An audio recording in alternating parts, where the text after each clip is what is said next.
తాకట్లో ఉన్న మీ బంగారాన్ని విడిపించి ఆ రోజు ఆన్లైన్ రేటుకి కొంటాం. Sharma gold company. సోషల్ మీడియాలో మహిళలను కించపరిచే వ్యాఖ్యలు చేసిన వారిపై ఏపీ సర్కార్ కొరడా ఝులిపిస్తోంది. ఇటీవల వైఎస్ భారతిపై అనుచిత వ్యాఖ్యలు చేసిన టీడీపీ కార్యకర్తని అరెస్టు చేయించి సోషల్ మీడియా సైకోల భరతం పడతామని చంద్రబాబు హెచ్చరించారు.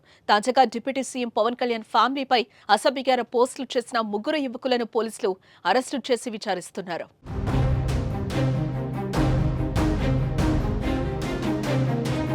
పవన్ కళ్యాణ్ చిన్న కుమారుడు మార్కు శంకర్ ని సింగపూర్ లో అగ్ని ప్రమాదం జరిగి క్షేమంగా బయటపడిన తర్వాత ఇండియాకు తీసుకొచ్చారు.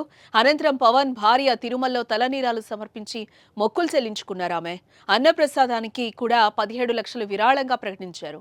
విదేశాల్లో పుట్టి పెరిగిన అన్న లెజ్నోవా భారత్కొచ్చి తిరుమల శ్రీవారిని దర్శించుకోవడం, క్రిస్టియన్ అయినప్పటికీ హిందూ ధర్మాన్ని అనుసరించడంపై ఆమెపై ప్రశంసలు వచ్చాయి.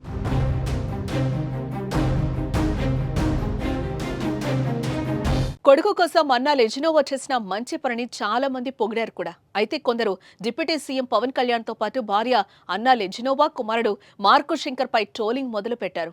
సోషల్ మీడియాలో అసభ్యకర వ్యాఖ్యలు చేశారు.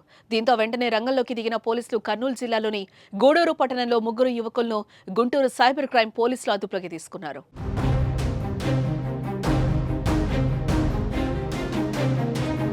ఆ ముగ్గురు యువకులు పుష్పరాజ్ అలియాస్ రఘు, ఉదయ్ కిరణ్, ఫయాజ్ గా గుర్తించారు.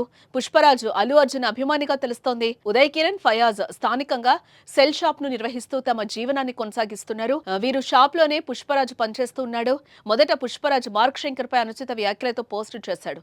ఈ పోస్టులపై ఉదయ్ కిరణ్ మరియు ఫయాజ్ లైక్ కొట్టడంతో పోలీసులు ముగ్గురు యువకుల్ని అదుపులోకి తీసుకున్నారు.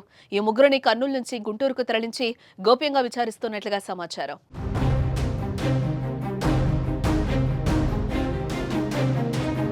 అన్నా లెజినోవాపై వచ్చిన ట్రోల్స్ ను Telangana Congress MLC senior heroine Vijayashanti serious అయ్యారు.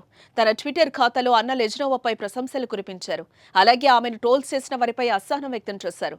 దేశం కాని దేశం నుంచి వచ్చి వేరే మతం అయినప్పటికీ హిందూ ధర్మాన్ని విశ్వసించిన మహిళ AP deputy CM Pawan Kalyan భార్య అన్నా లెజినోవాపై కొందరు కామెంట్స్ చేస్తూ ట్రోల్ చేయడం అత్యంత అసమంజసమని అన్నారు.